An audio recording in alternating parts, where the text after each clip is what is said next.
Well, good evening, folks, and a very, very warm welcome to you. Thank you for joining us here on the Geelong Region Soccer Show. It's a pleasure to be here with you tonight. My name is Tonchi Prusak, and I'm your host, as I am always every Monday evening.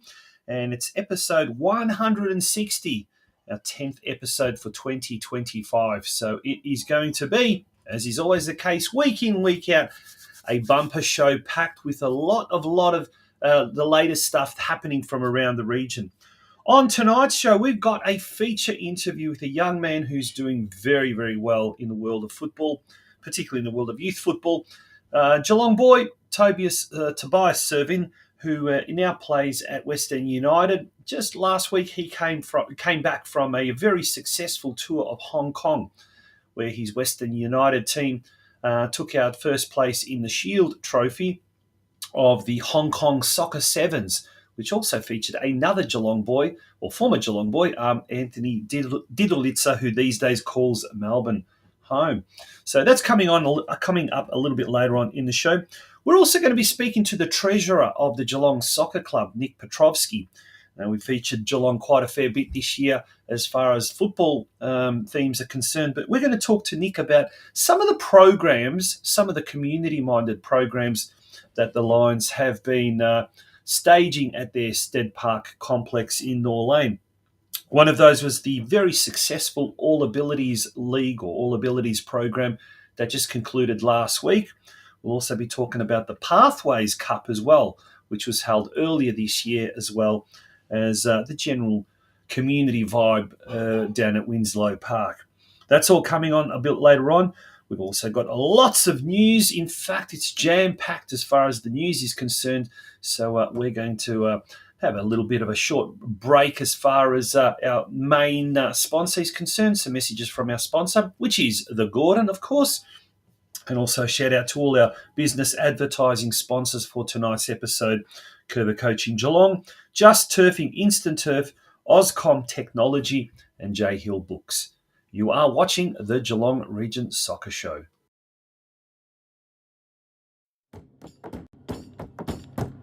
Your future is in your hands. There is a whole world waiting for you, and your choices determine how you will impact it. At The Gordon, we recognise this. That's why we champion hands-on learning. Get your hands dirty. Grab what's in front of you. Learn by doing. Turn your passion, your ideas, and mould them into your creations. You'll be supported the entire way. You'll grow your skills in small classes, guided by teachers who are industry experts. You'll learn in state-of-the-art facilities or out in a real-world workplace setting.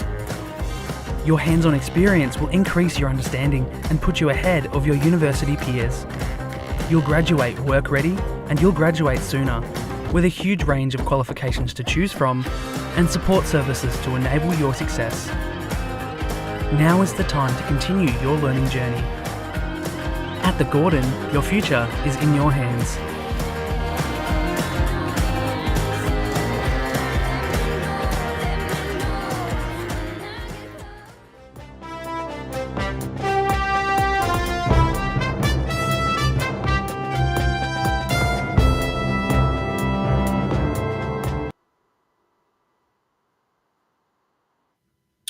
Welcome back to the news desk, and it's time to talk about the local scene. Now, let's turn our attention first of all to the Victorian Premier League men's competition, the VPL 2 division. And on the weekend, North Geelong Warriors travelled to Box Hill United, to Wembley Park, in fact, to take on Box Hill United, and came away with a very, very valuable 2-1 win. Sergio Escudero and Angus Chapman scoring the 2 goals for the Warriors. It was the Chapman's 10th goal of the season, and not only is he the leading goal scorer at Alco Park, he's also the league's leading goal scorer. And that makes it now 5 wins on the trot for the Warriors. That means they, even though they remain in 4th position, they are now only 1 point behind the leading trio of Essendon Royals, Eltham Redbacks, and Brunswick Juventus. Nunawading City hosted Geelong, and it was a last-minute goal that broke the hearts of the travelling Lions. And Nunawading City took all 3 points in a very narrow 1-0 win over Geelong. In Victorian Premier League Women's, round 10 was played on the weekend, and it took an own goal by Charisse Kate from Southern United to salvage the game for the home side, Geelong Galaxy drawing 1-1 after the full 90 minutes. Let's turn our attention to this week's round of matches. Big game at Alco Park this Saturday night. Round 16 action sees North Geelong Warriors, who are in 4th position, as we said, just 1 point behind the leading trio, and they take on the actual competition leaders, Essendon Royals. That game at 5 o'clock on Saturday night. Now, it's an important game for the Warriors because they will be looking to exact a little bit of revenge after suffering a 4-1 loss at the hands of Essendon Royals in round 3. Meanwhile, at Hoskins Reserve in Pascoe Vale, Geelong, who are in 7th position, take on bottom side Pascoe Vale, that game kicking off at 6 p.m. Now, it must be said that we, at this stage, we assume those games will be going on at their normal time. However, obviously with the A-League Grand Final being kicking off at 7:30 p.m. on Saturday night, being an all-Melbourne affair, dare I say, there is a possibility that that could change. There are games already that have changed their kickoff times, so whether that is going to be the case going forward remains to be seen. The following day on Sunday, Geelong Galaxy once again is at home at the unusual kickoff time of 3:30 p.m. And Galaxy, who are in 9th, have got a difficult game as they face 4th-placed Bundoora United. Turning our attention now to the men's State League competition. Owen Shepherd once again got on the score sheet for Corio in State League 1 action, but it wasn't enough as Clifton Hill came away from Hume Reserve with a 2-1 win. It was Shepherd's 6th goal of the season, and he's by far the leading goal scorer there at the Eagles. Geelong Rangers record a very, very important win in the in context of avoiding relegation. 2-1 over fellow strugglers Craigieburn City, Connor Redden and Kai Williams scoring those goals.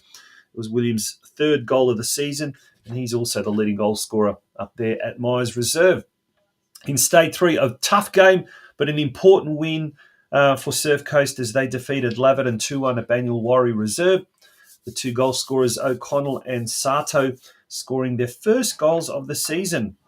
In State 4, Bell Park drew 1-1 with Barnstone Worth United, and as a result, they forfeited top spot to Balmoral, who defeated Lara United 6-1.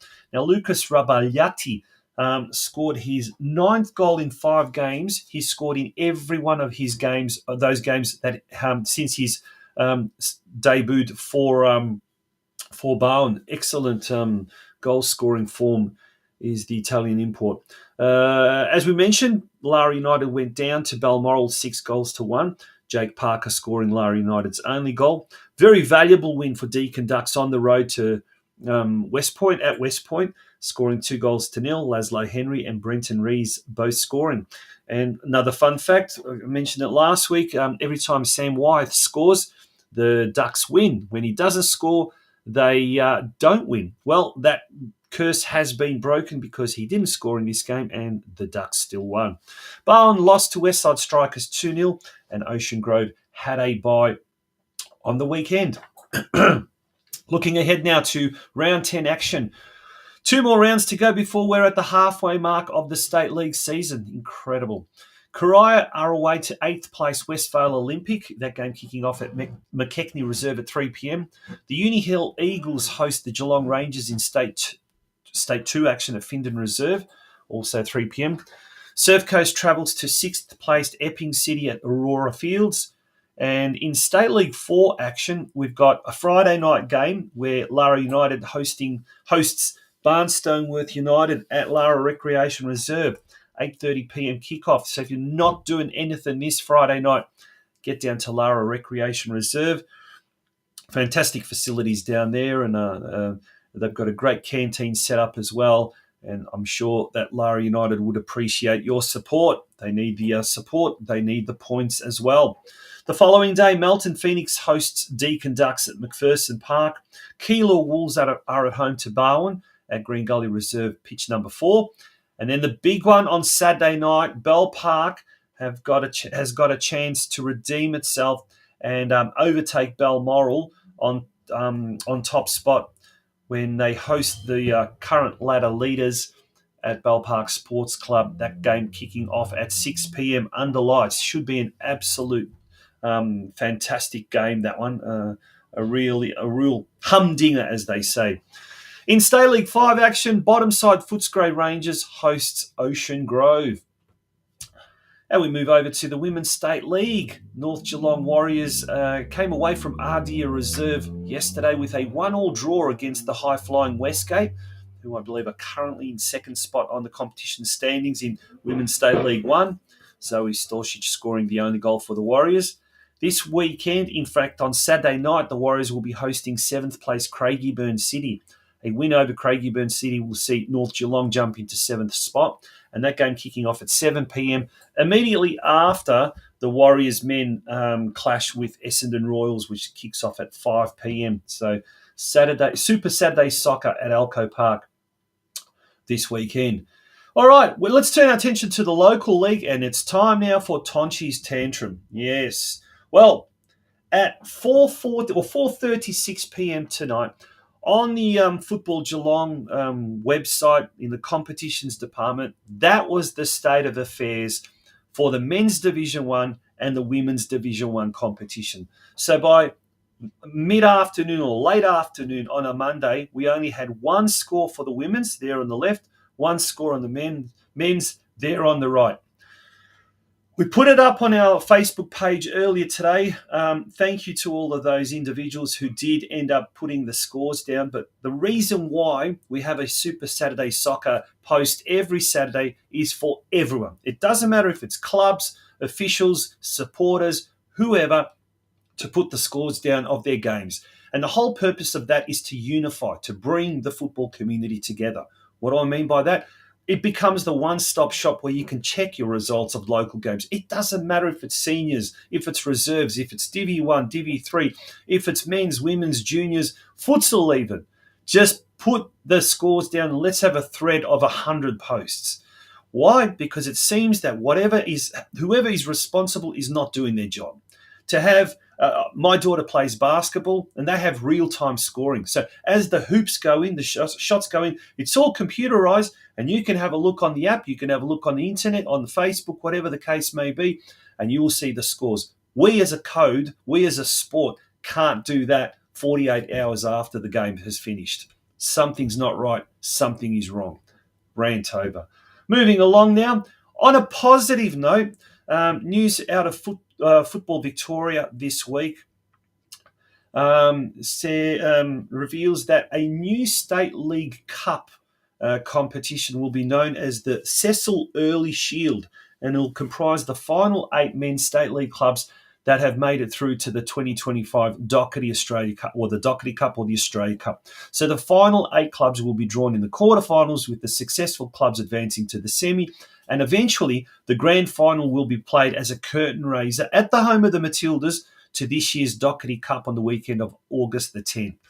To find out more about what is behind all this and who Cess Early was, he was for the older folk will remember him. He was an absolute legend that I think played at Geelong Rangers, Bell Park, Corio, and the old Geelong, when I think it was an Irish club. And next week, on next week's show, we will be hosting Football Victoria historian Tony Pasoglia, who will tell us all about the Cess Early Cup and the background to it, I guess. So it's certainly worth watching on next week's show. If you are after a job, yes, Football Victoria has got a regional development coordinator role for the region of Wimmera South Coast, which is this area. Previously, the role was performed by Simon Wrench, who recently parted ways with Football Victoria, decided for whatever reason he didn't want to do this. So this now is a vacancy, a job vacancy. If you at the moment are looking for work or are qualified to be a development coordinator for this region, and above all has a passion for football and wants to see the game grow and help clubs and help the sport and help the region, go on seek.com.au and all that information is there for you. And lastly, but certainly not least, what great news out of Europe overnight. Arsenal won the UEFA Women's Champions League, and they defeated Barcelona 1-0 in Lisbon, in Portugal. And Arsenal's win had a very, very strong local flavour. Kyra Cooney-Cross, the Matilda, who's there on the right-hand side, number 32, and also former North Geelong Warriors and Geelong and Bell Park player and coach and assistant coach Aaron Dantino, who is an assistant at Arsenal. Both were involved in that victorious Arsenal win. So congratulations to the pair. Curva Coaching Geelong, which is one of our business advertising sponsors, also put up a post yesterday or earlier today. Congrats to this legend who last year joined our kids for a special evening. 12 months on, she's just gone and won the Women's Champions League. Absolutely huge. We are so proud of you, Kyra Cooney-Cross, and we can't wait to see you soon. Well done, and fantastic news. That is absolutely great stuff. All right, we've come to the end, I think, of our news desk. When we return, it's time for our special guest for tonight's show. And our first cab off the rank is going to be Tobias Servin from Western United, who was part of the victorious Western United team at last week's Hong Kong Soccer Sevens. Folks, don't go away. Just Turfing Instant Turf is a local, family-owned and operated company which guarantees top quality products and service. Whether you need turf for a small front garden or a large landscaping project, Just Turfing Instant Turf are the turf installer experts you can trust. They supply and install for most major landscapers in Melbourne and Geelong, with a wide range of premium instant turf and a full suite of turf care products. Chloe and the team at Just Turfing are sure to have all your turf needs covered. Their Melbourne, Geelong and Victorian regional distribution means they can supply your area with fresh cut turf installed the same day, hassle-free. Turf options that are available include Eureka Kikuyu, Santa Ana, Tiff Tuff, Sir Walter Buffalo and Sir Grange. For more information, contact either Chloe on 0431 571 558 or Josh on 0457 174 111. And welcome back to the Geelong Region Soccer Show podcast. Our next guest, well, it's a pleasure to have this young man on the show. He just came back from Hong Kong. What an exotic location just last week. And he was part of the Western United Soccer Sevens team, the squad that travelled to Hong Kong and took part in the very, very prestigious Hong Kong Football Club Soccer Sevens. And it's a seven-a-side tournament that features youth and academy teams from across Europe competing against counterparts from the Asia-Pacific region. He was one of two Geelong boys, the other being Anthony Didalitza, who's nowadays based up in Melbourne. And, of course, we are talking about Tobias Servin, who joins us. Tobias, good evening, and how are you? Very good, thank you. Thank you for having me here. Yeah, absolute pleasure, mate. Well, congratulations, first of all. What an achievement that was. Well done. Thank Now, you. we've got some footage now of your goal. Talk us through this. So it was the second goal. Yeah, so I came on a couple minutes left to the second half, and there was only like 10. I looked at the clock and there was only like 10 seconds left. So I was like, you know what, may as well just chase it down, and then just ran it down and ended up getting there and scored. Yeah, fantastic goal. Now, at what point did you actually think to yourself, hey, I've got this. Oh, I reckon I can get there. Was it at the halfway line? You passed the halfway line? Or did you see the other guy just sort of dawdling and you thought, nah, I can do this? Yeah, so I saw Harry Kasky in front of me, and I was like, you can see me hesitate at the start. I thought, I'll just leave it. He's probably going to get there because he was so far in front of me. Yep. But then I saw the clock, like 10 seconds left, may as well just go for it because the Hong Kong guy was like kind of dawdling. Yeah. So I just went for it and then ended up catching the guy and scoring. Yeah. Now, ironically, the match commentators actually called it a goal for Harry. Were you watching the replay afterwards and getting a little bit of ribbing from Harry and saying, "Oh, you look like you've changed appearance"? Yeah, I know. I saw that. I mentioned it to him as well. We just started laughing about it. Yeah. Now, like I said, congratulations. Well done. It was an absolute fantastic achievement. Now, I'm told it's the first non-English club or first non-England-based club that has actually won the main tournament. So that makes it even more amazing. But you had a very esteemed company there, including another Geelong boy, Anthony Didalitza. Yes, I did. Yeah. And how was it playing with the boys? I mean, obviously you guys all played together at Western United, and but how did you find playing in this kind of, I guess it's modified version, isn't it? Yeah, it was it's pretty good because I trained with 5 of the boys because 5 of them are seniors and then the other 5 were A-League scholars. Yep. So they have A-League contracts, but they don't actually they can, but they pretty much just train with the A-League, but they're not in the starting 11 yet. Yep.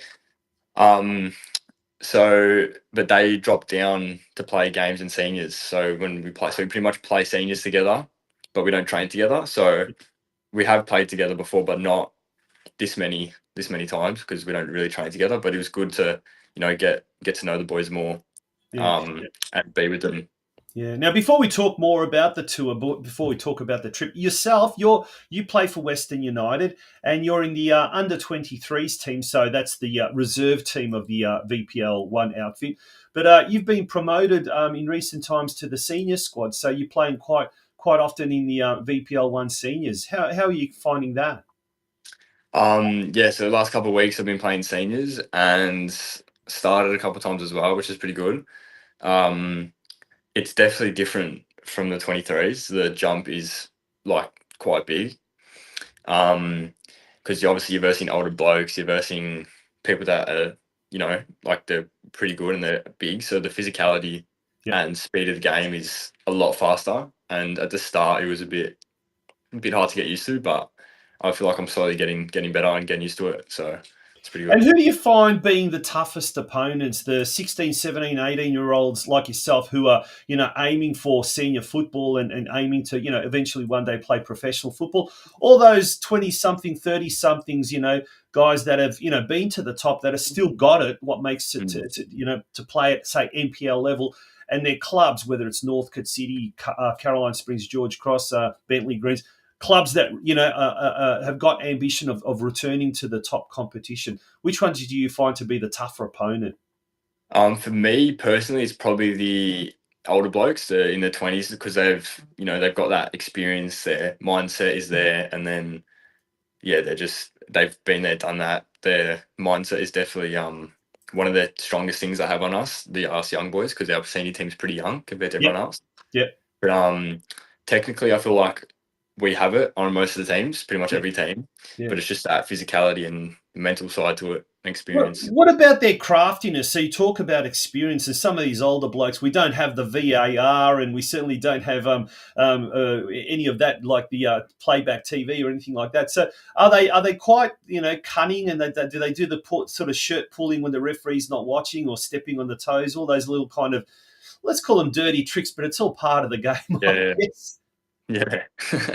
um, a couple of them definitely do. Some of them are nice about it, like they get that you're young and like they're still gonna hit you, whatever, but like they're not gonna do that extra stuff. But Yeah. some of them definitely do. Some of them definitely do.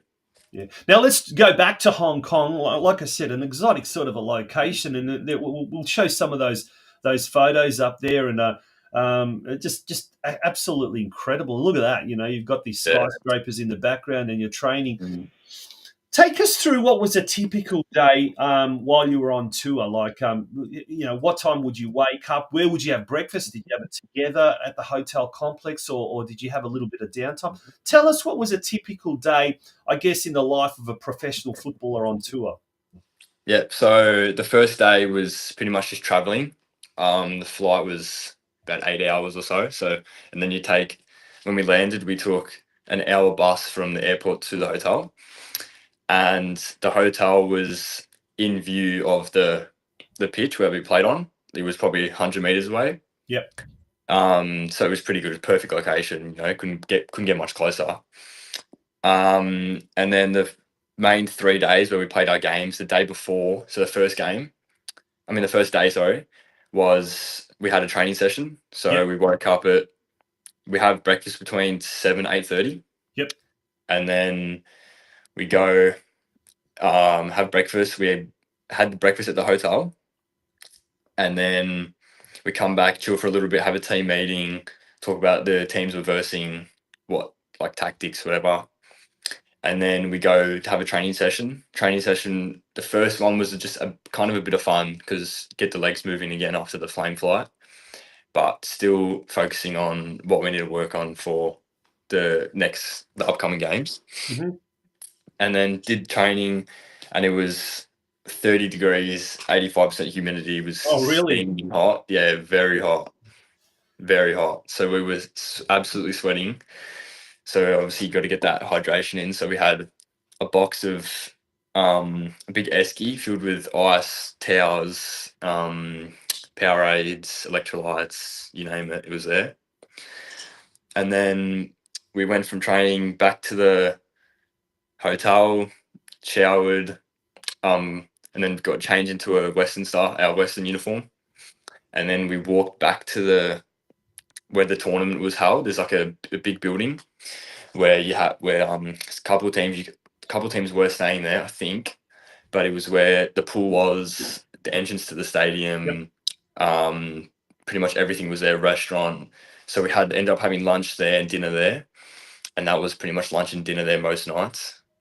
And then I think we had lights off was about 10:30, but most people would go to bed earlier because we had to get up early in the morning. And then, did you have much downtime, throughout the day, and how did you spend that downtime if you did have any? yeah, so we had the first day was just it was just like one set of training that only went for like an hour and a half. The rest of the day was pretty much just going around Hong Kong, going on team walk, looking at the pitch, just getting used to the area, settling in a bit. Mm-hmm.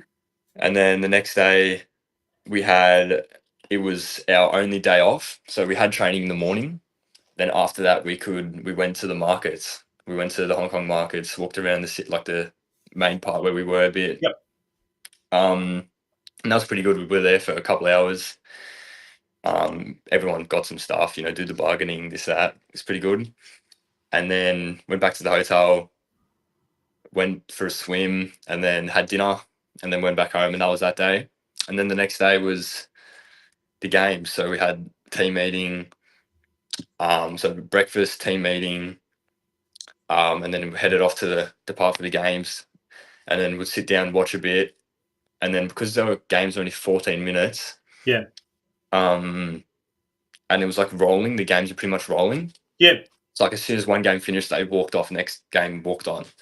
Like there was no breaks. Yeah. So we could only warm up behind like where the goals were. So we could only have about a 15-minute warm up. Yeah. And that was like actually on the balls because of the other games that were getting played.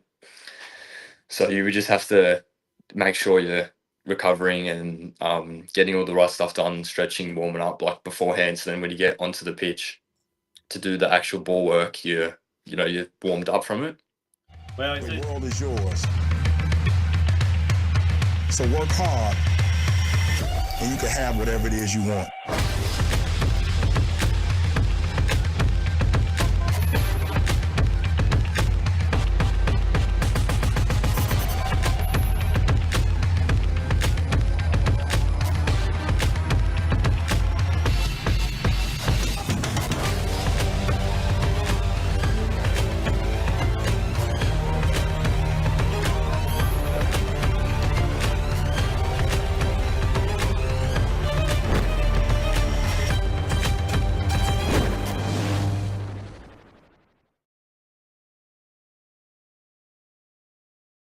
Up from it.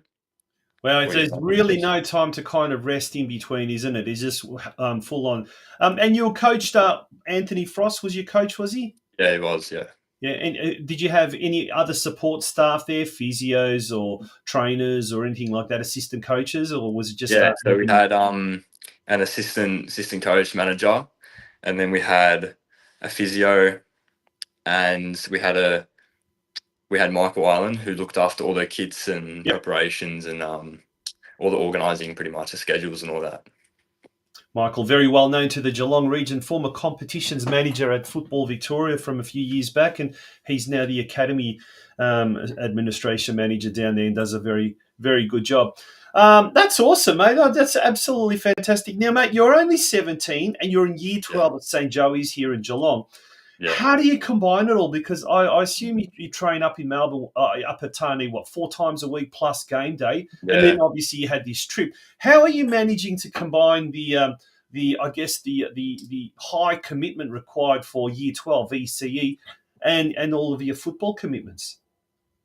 Yeah, so it's pretty hard, but I do get it done. So the school is very good with it, and they gave me like more study periods, so I could focus on my subjects and do my homework and everything I need to do during school times, which is what I try to do because they understand that after school is almost impossible for me to actually get some work done. Yep.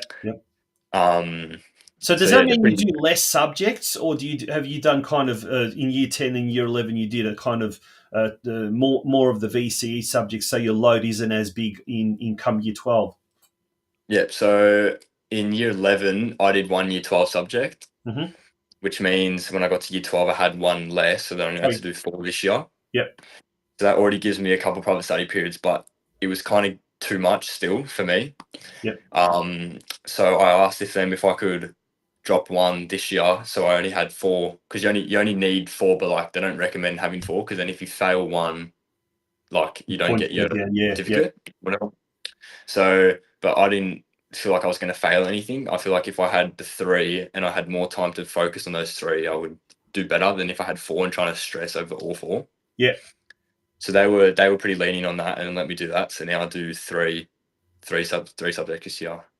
Yeah, excellent. Now you come from a pretty well-known footballing family. The Servings are very well known around Geelong. You've got brothers who've played at various clubs and continue to do so. How's that competitive environment at home growing up and having younger brothers that were into football as well? Has that helped your kind of development? Has it kind of helped you motivate yourself to do better and keep that one step ahead of the younger brothers? Yeah, I reckon it has, to be honest. Um, well, obviously, Caden, the middle one, he's only 2 years younger than me, so there's always that competition where like you don't want him to be better than you, Yeah. being an older brother. So yeah, that does play an effect, which is good in a way. And being able to push each other, it also helps us because we can like work with each other and do stuff outside, like go to the pitch nearby and actually do Yeah. stuff with each other to help, which is good. Yeah. Awesome. And we got to mention the younger one, TT, as well. A legend of a kid. I coached him Yeah. as well. So big shout out to TT as well. Yeah. Now, mate, there's lots of talent here in Geelong. We often say this. Some of the talent going around Geelong is absolutely fantastic, but it just struggles to make that gap to senior football. And as you just mentioned at the start of the interview, there is a real big jump between youth football or I guess junior football and that senior level. What would be your advice to some of those younger guns coming up through the ranks? What would be some of your advice to take your football to another level? I would just say just don't give up and don't let the bad things, or like if you have a bad day or a bad training session or whatever, don't let it affect you and bring you down because a lot of it is mentally.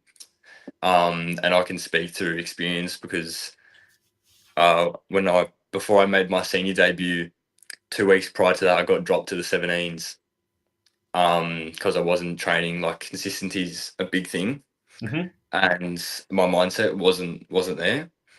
And in 2 weeks, I went from 17s to starting seniors. So a lot can change very quickly, and you just need to And what get do you to put know. that down to? Was it something that triggered in your own behavior, your own attitude, or was it something that one of the coaches pulled you aside and said, "Listen, you got to work on this, and that"? What do you think was it that triggered you into that such a massive transformation from what in 2 weeks going from the 17s to the seniors?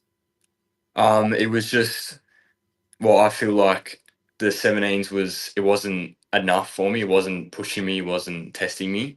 Hmm. And so I just got the coaches did pull me aside, speak to me, saying you've been doing this and this and this. You need to start doing blah blah blah. And so I just put my head down, started working, mindset changed, and then just like that, I was back up to where I wanted to be. Awesome, mate. Awesome. That's absolutely fantastic advice and great stuff. Finally, I guess you had a chance to rub shoulders with kids or players from various academies from England. I think Aston Villa and you played Aston Villa, Macau, obviously the Hong Kong Football Club, but there was obviously teams from Yokohama Mariners, Atletico Madrid, Manchester City, etc., etc. All that interaction with some of these other teams, either directly or indirectly on the field or off the field, what were some of the things that you learned about the sport, about football, about taking it to another level that you've brought back with you and will probably incorporate in your footballing, I guess, attitude going forward? Yeah. Um, playing with or just watching even all the English teams, the Premier League teams playing, you can just tell how like their connection, how they play the game is a bit different to how Yeah. we play it. Um, and you can definitely learn from just watching them talk, like listening to them. We spoke to the Brighton team once because they were at dinner with us. Off the pitch, all very nice Yep. lads. Like the Japanese team was sitting next to us at once, and we were cheering on, and they started Yep. cheering with us, even though they bet us Yeah. the day before.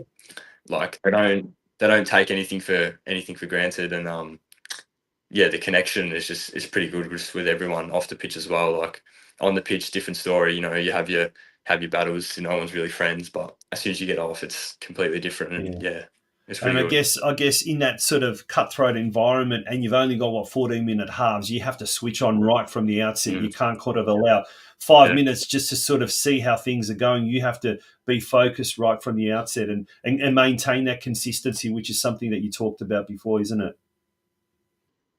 Yeah, you sure did. Before you got to the semis were 10 minutes, finals were 10-minute halves, but in those 7-minute halves, it's really, you have to take your chances. You only get a couple of attacks, and you don't want to lose the ball. Like you really want to keep it, because you want to try and make them run. Because it was so hot, you would get tired pretty quickly. But yeah, you only have a couple chances at goal, and you need to take them chances. Well, young man, we've almost been talking for 20 minutes, so credit to you. Well done. But you've provided, I think, our viewers with some absolute pearls of wisdom. So we thank you for that, and wish you all the best with your footballing career. And great to see a local boy doing so well, and continue keep on doing it. Thank you. Thank you very much. Tobias Servan doing some amazing things at Western United, breaking into the senior VPL team, but also coming back from Hong Kong last week and being part of that historic tournament-winning Western United team that also featured another Geelong boy, Anthony Di Dalitza. Folks, we're going to take a short break, and when we return, we'll continue with tonight's episode of the Geelong Region Soccer Show. Don't go away. Are IT issues slowing down your business? Well, Ozcom Technology Group is your solution. A global leader in information technology services and solutions, the Ozcom Technology Group was established in 2009, and we've since grown to become one of the most distinguished IT companies nationally, with our head office right here in Geelong. From on-site IT support, cybersecurity, cloud solutions, web design and business phone systems, we provide expert IT support and services to keep your operations running smoothly. Our team of professionals believe that IT solutions can be achieved only by close collaboration with our clients. We listen to what you have to say about current needs, typical frustrations and expected outcomes. Speak to us today to learn how Ozcom Technology Group can help your IT system and put your organisation one step ahead of the competition. Drop us an email at support@ozcomtechnologygroup.com.au or call us on 1300 720 503. Okay, welcome back to the Geelong Region Soccer Show. And geez, wasn't that a great interview with young Tobias Servan?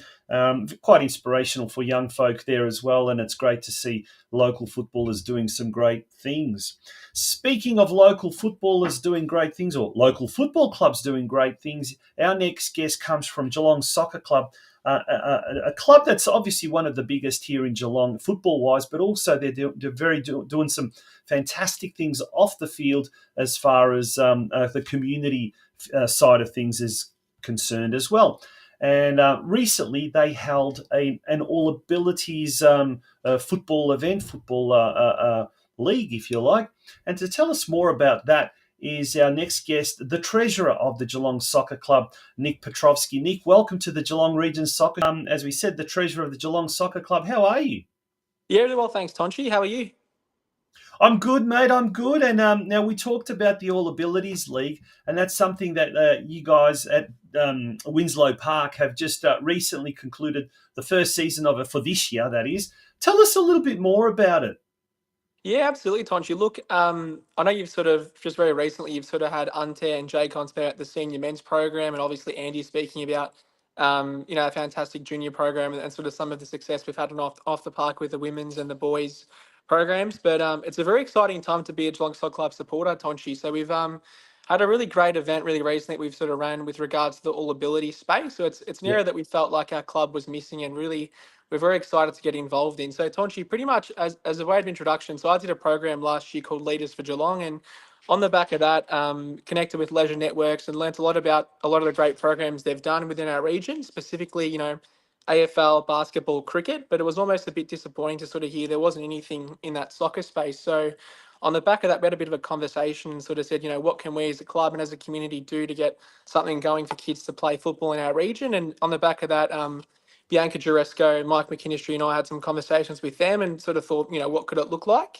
So what it started with, Tonchi, is we ran a gala day at our club sort of towards the back end of last season, and we had about 80 children from Nelson Park, Armstrong, Creek, Barwon Valley, Lake Colac, Hamlin Views, and Nelson Park come out. And that was a really, really good day. We did a bit of a round robin between the schools and had about 80 children come out and sort of had a bit of a sausage sizzle. Then we did something similar to that at the start of this year in collaboration with Leisure Networks. And what we sort of found, Tonchi, is out of those 80 children, I think about 60 hadn't actually played a sport for their school before. So there's a really big gap in the market in terms of having something for these kids to be able to play. And that was probably the first thing we wanted to understand is, is there a need for it? Is there demand for it? The kids that want to play, which is really positive. And then on the back of that, Tonchi, we sort of thought, okay, we've got the kids engaged. What's next? How do we keep them loving the sport and sort of keeping involved? And on the back of that, I connected with Scott Smith, who's running a really, really good program called the Geelong All Ability Sports Club, or the Geelong Stars as they're called. And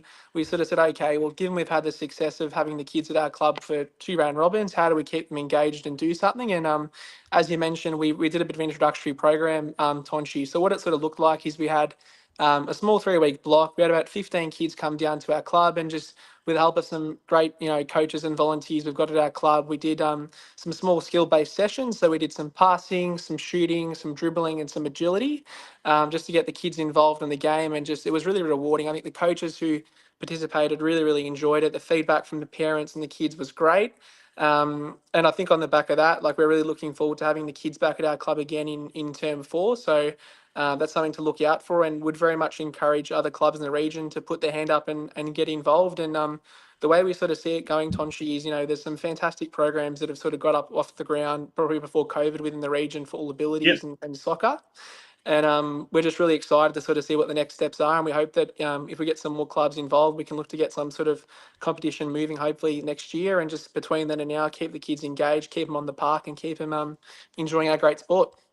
And I did. Speaking of on the subject of other clubs as well being involved, I did speak to Mike McKinistry, the chairman of the Geelong Region Football Committee, and he wasn't aware that he wasn't aware of any other clubs. Are you aware of any other clubs in the region that are doing something similar? Yes, as far as I'm aware, Tonchi, I think we're the first. We've probably been the first to go out there and get involved in this space, and I think Mike might be the right that that we are the only ones doing it at the moment. But we'd absolutely encourage other clubs to go out there and get it going for sure. Yeah, apparently there has been interest from other clubs, I do believe. Don't hold me to that, but I think Armstrong United and someone might have been Deakin or someone else, but they never took it to the next step. Nick, what would be your words of advice, I guess, or what would be your kind of pearls of wisdom with regards to running such a program for other clubs that other clubs might be interested in? Yeah, definitely, Tonchi. Look, the way we sort of looked at it is, most sporting clubs, we've got balls, we've got cones, we've got kits. Obviously, we've got volunteers and coaches. Just put your hand up and go for it. I think the biggest thing that probably held a lot of clubs back, just chatting to, a few of the people at Leisure Networks and a few people in the All Abilities space, is, I guess, as coaches or as football people, we're very equipped to deal with football, but, something we may not be very educated in is dealing with children who come from all abilities backgrounds. But what I'd sort of say with that is, if you're doing it with someone like Scott from the Geelong Stars, or for example, you're doing it with an organisation like Leisure Networks, they sort of have that skill set in working with children with these backgrounds. And what I'd sort of say is the parents there as well too. So my best advice is put your hand up, give it a go. And I think this game is for everyone, Tonchi, like we all know. Myself and yourself come from migrant backgrounds and very much understand, the role that sport plays in connection and sort of building community. So I think it's really good and positive that these kids get the opportunity as well.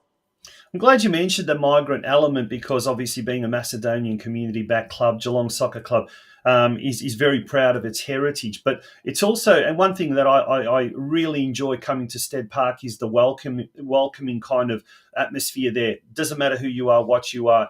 spend 5 minutes there and you'll know exactly what a kebab is. But this is the thing. It's a club that now really is branching out and really engaging various parts of the community, the mainstream community, that probably otherwise wouldn't. For example, the All Abilities space. But there's another one, the Pathways Cup, which was started earlier this year, which was aimed at, promoting more Indigenous involvement in football. Tell us a bit about that program as well.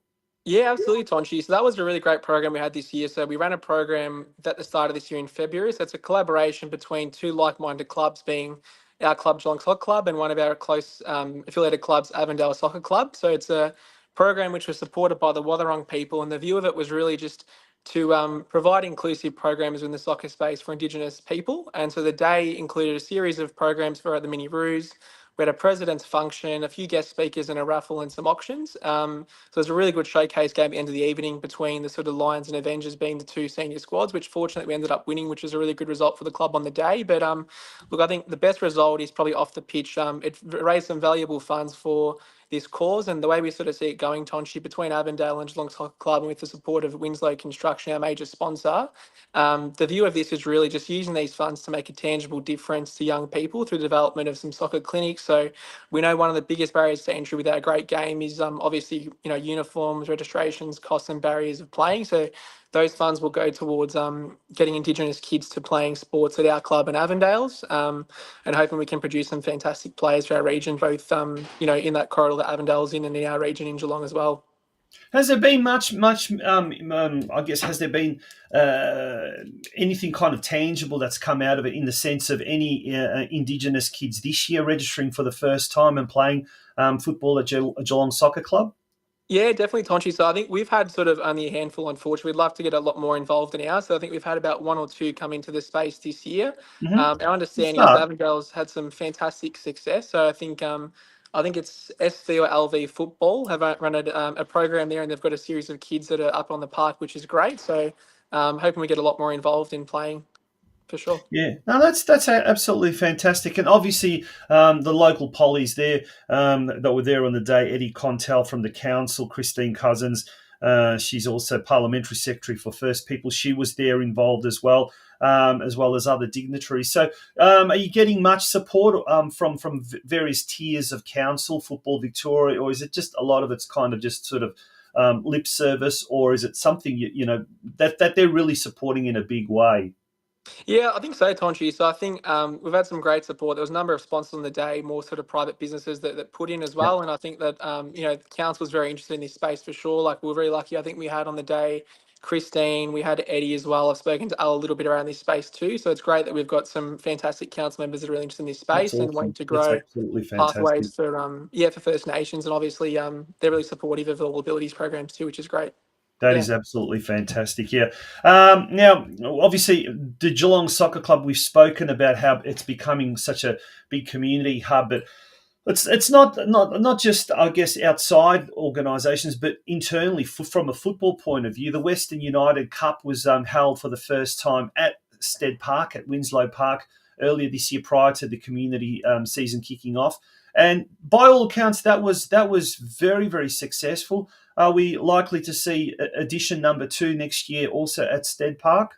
Oh, definitely, Tonchi. Yeah, like we'd love to host the event. I think it was a really great day with Western United, letting us run the day, which was fantastic. So I think we had about 70 teams. There would have been thousands of kids running around the park. So I think it was a big day for the volunteers. Lots of coffee was sold and so on. But absolutely, we'd love to host again. I think it was a really, really great day for the community, and it was good to have kids from other clubs coming out to Winslow Park, and we can showcase our facilities and so on. It was a really good day. It was great.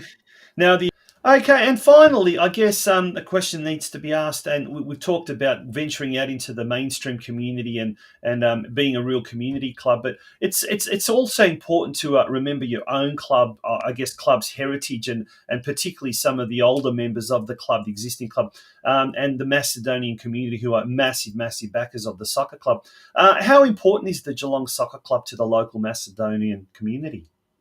Yeah, definitely. It's massive, Tonchi. So, for me, last name like Petrovsky, it's definitely a Macedonian last name. So for me, Dad had been involved with the club. I've had a number of uncles and relatives that have, either played or held board roles or been some of the founding members. So I think, football's got a massive part in the local community. So for us, obviously with the Macedonian community, it's massive, obviously, too. But I'd say, like, similar to what you touched on before, as much as we're a Macedonian club and we're very proud of that, we welcome anyone who proudly wears our shirt. So it is a huge impact for the community, but also we're a very open club too, that's for sure.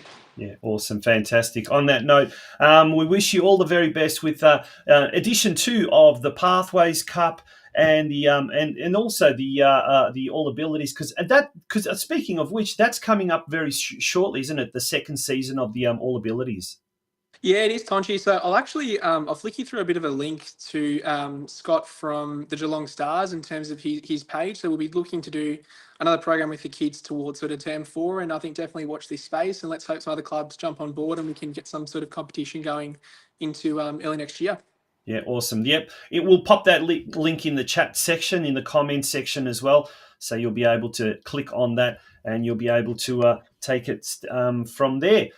Nick, thank you so much for joining us on the Geelong Region Soccer Show. It's great to get to know the clubs, but also get to know what they're doing outside of just the normal football field, I guess the football zone. So it's great to see what Geelong Soccer Club is doing in the mainstream community sense. Thanks, Tonchi. Appreciate it. Have a nice night. Good on you. And that was Nick Petrovski from the Geelong Soccer Club. Are you too busy running your own business to worry about your financials? Allow J Hill Books to focus on your books so you can focus on your core business. Based in Lara, Geelong, J Hill Books owner, operator and senior bookkeeper Judy Hill has always worked in finance administration. The world of cloud accounting, however, means that clients can be based anywhere within Australia. Currently, J Hill Books services clients from Lara, Geelong, the Bellarine Peninsula and Melbourne. You won't need to come home from working all day and start on paperwork. You can spend your time in other productive areas such as marketing or quoting, or even better, come home and switch off.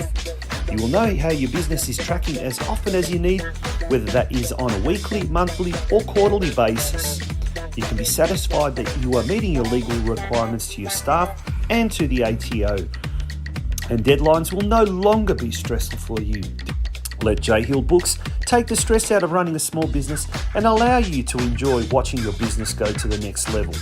For more information, visit our website at www.jhillbooks.com.au, or better yet, call us on 0402 469 243 or email us at info@jhillbooks.com.au.